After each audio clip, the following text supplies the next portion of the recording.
ISM podcast. I'm here today with Robert Kuhn, President of Kuhn Associates Management Advisors, LLC of New York. And today's topic is sustainable procurement metrics. Okay, and how can these move the sustainability ball forward? Well, this one might be a little more obvious because you're thinking about, well, what am I going to do to those guys? Not necessarily what am I going to do for my team or myself. Metrics, first and foremost, identify risks and opportunities. They give you data. They give you information. And you can use that information to mitigate your risks and exploit opportunities that are out there, in this case in sustainability. And metrics add visibility. Very often we don't have much visibility beyond, in some cases, the person that we get on the phone who's selling us what we're buying. And when you start asking for numbers and additional information, you start to get more visibility into those business practices of that contact, the company that contact works for, what they're selling you. They may have to go to a supplier of theirs in order to give you the information you're requesting. And so that transparency, those layers of the onion, start to peel back. But I do want to be careful here that the goal is to move the ball forward, and often our relationships do that by a lot of negative behavior incentivization. So we put a bunch of sticks out there. If you don't send in this form by then, if you don't do this by then, you may come off a list. I want to make sure that we have some carrots out there too. But I think those two ways, identifying risks and opportunities and creating visibility in your supply chain are the primary ways in which these external metrics move the ball forward. Are there any special considerations here? Supplier relationships are somewhat fragile to begin with. So I think I've hit on a couple of things here in how I answered the last question. There's this stick approach, right? So Walmart sends out a questionnaire, and people are like deer caught in headlights because a very important customer of theirs is demanding things. They're very fearful of what can happen as a result of answering incorrectly, if you will.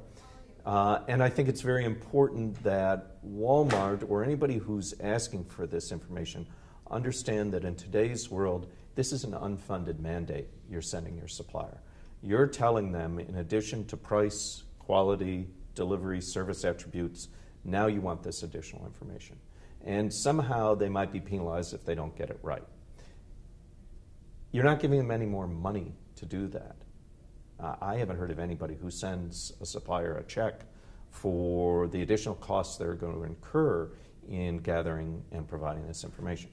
So I want to make sure that people understand to look at it through that lens of the unfunded mandate and think, are there other things I can do to help my suppliers? Can I give them resources so that they can answer these questions, so that they can provide this information? Can I put them with an NGO? Can I mentor them? Is there a subject matter expert I can put them in touch with? Something like that. These are fragile relationships often, and we have to be careful here. The other thing I think you need to understand if you're doing this work is you are creating a level of transparency that has never been seen before. You're going to ask a supplier, so that you can know the environmental attribute of what's in this chair, for instance, if you sell it. Can you tell me what's in that plastic on the arms? And they're going to say, nobody's ever asked that before. They probably don't know. But now you're asking them for what may be proprietary information. And I think that's a very important consideration, to be sensitive to the types of information you're asking people to disclose. And be aware that they may say, well, we don't necessarily want to give you that. We'll give it to you only if you sign multiple confidentiality agreements. We'll give you some of the information, but not all. So on this kind of trade secrets and proprietary information, you need to be patient and sensitive. This transparency, I think, is really one of the transformative aspects of sustainability work. And I think you need to look through it in that lens. The final thing I'll say about the special considerations issue is there's a lot of data coming in, and you're going to get a lot of information, and you better fully well understand whether you can handle that and do anything with it. Teams are very lean today, and I have a client who is now sitting with 140 surveys in an inbox that they told the supplier they needed to get in a month, and those have been sitting in that client of mine. They've been sitting there for 4 months in the inbox.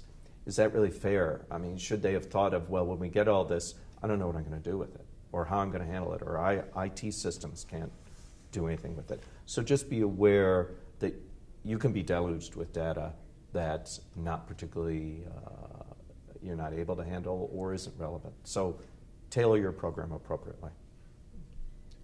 So one thing that comes to my mind, Robert, is for a company who wants to deploy sustainability metrics in procurement, to start out with a pilot program involving some select suppliers. What do you think of that? So I think you said something exactly right. Pilot programs are great. I don't think you want to pilot the information you're collecting about what you do for yourself. You want to always track that. 100% of whatever you think is going on in your sustainability program, your activity, you should track. But with suppliers, I think it is good to choose a select few. You can do that on spend. You can do that on the nature of the relationship you have, your favorites, if you have a supplier council, you might want to go to them. You might want to look at particular categories. I have a colleague who works for a large defense organization. He's got 6,000 suppliers through multiple categories. And when he and I discussed what that program was going to look like, I said, what's your pilot program? And he said, 200 of those 6,000 people represents around 70% of my domestic spend. And even at 200, that is a large pilot program. If you've never done this before, getting data back from 200 people on stuff you've never asked before is a little overwhelming. So make sure that you tailor your program, if it's going to be a pilot, appropriately. Have it go through one iteration. Get some metrics back, use them, and then start rolling it out either into different geographies or different categories. Or, will we ever get to capturing 100% of our supply base in this? I suspect not. I suspect that's not necessary. And one other thing, in addition to spend or geography or category, you might have either an internal person or a subject matter expert do a little scan of your supply base and tell you where they think your environmental hotspots are. And that might be where you should start with your pilot program. Logistics looks like it could be an issue.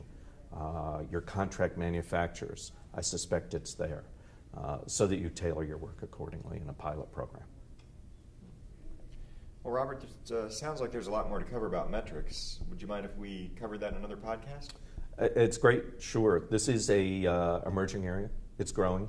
There's a lot more to cover. One of the things we haven't talked about is that all metrics programs result in reports. We haven't talked about how you report these and how to do that correctly.